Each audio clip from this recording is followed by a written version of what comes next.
Glad to have you join us again on the newsroom. A sorting of votes goes on at the Eagle Square in Abuja. The national leader of the All Progressives Congress, Platini, is leading in the ongoing presidential primary of the party. Tinubu won 10 of the 10 boxes sorted so far, obtaining over 750 votes. He's followed by former governor of Rivers State, Rotimi, who has obtained 143 votes, and Vice President Yemi Osibajo, who has polled 103 votes so far. The winner is expected to be declared in a few hours. The Vice President and a presidential aspirant of the All Progressives Congress, Yemi Osibajo, has departed the Eagle Square venue of the presidential primary of the ruling APC. According to reports, Osibajo left the event while the counting of votes by national delegates was still ongoing. While 7 aspirants stepped down for Tinubu, 1 stepped down for Osibajo, but Amaechi put up a strong defense of his aspiration. The United Nations Secretary-General Antonio Guterres has condemned in the strongest terms the heinous attack on St. Francis Catholic Church in Owo, Ondo State on June 5, even as he urged the Nigerian government to bring killers of the worshippers to justice. Guterres' condemnation was contained in a statement issued on Tuesday by his spokesperson in New York, stressing that the attacks on places of worship were abhorrent. Meanwhile, the Ondo State government on Tuesday has disclosed that only 22 worshippers were confirmed dead in the St. Francis Catholic Church in Owo terrorist attack. In COVID updates, South Africa has approved additional booster doses of the Pfizer brand for people aged 50 years and older. In a statement on Sunday, the Department of Health said this additional booster is available to all people of this age group who have in the last 4 months received their last COVID-19 vaccination of either Pfizer or Johnson & Johnson.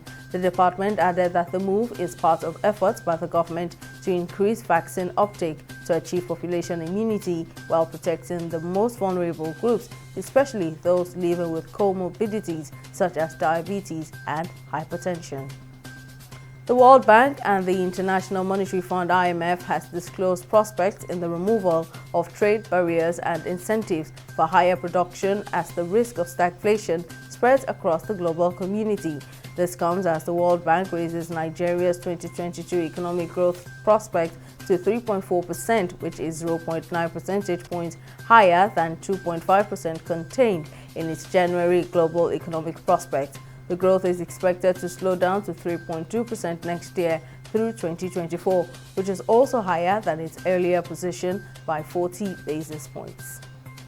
U.S. Secretary-General of State Antony Blinken has promised to pursue accountability over the killing of Al Jazeera journalist Shirin Abu Akleh wherever facts lead amid a heated dispute between Israeli and Palestinian authorities on how she died.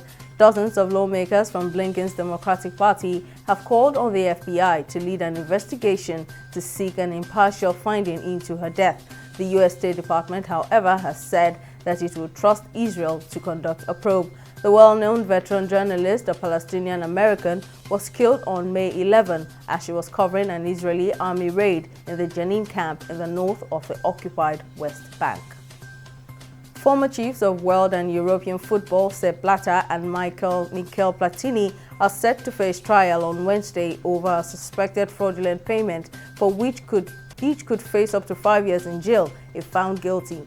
The pair are being tried over 2 million Swiss francs, the equivalent of $2.08 million payment in 2011 to Platini, who was then in charge of European football's governing body, UEFA.